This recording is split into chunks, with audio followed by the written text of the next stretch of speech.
आता सगळ्यांना हात घ्यायला सुरुवात केलेली आहे। प्रत्येकाच्या मागे भोंगे लावायचे, त्याला घाबरवायचं आणि त्याला म्हणायचं ये पक्षात बाबा ये। याने केलेल्या सर्व प्रकारच्या भ्रष्टाचारावर पांघरून घालायचं काम झालं।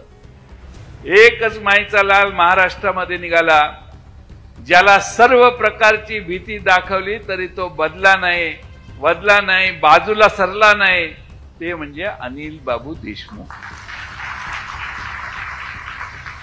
अनिल बाबू देशमुखांना प्रचंड त्रास दिला, 100 कोटीचा आरोप केला।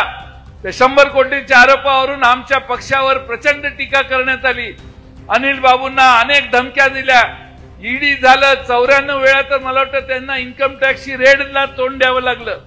सगळी संकट अनिल बाबूंनी सहन केली, पण शरद पवार साहेबांना सोडणार नाही हा एकच हेका अनिल बाबूंनी केला।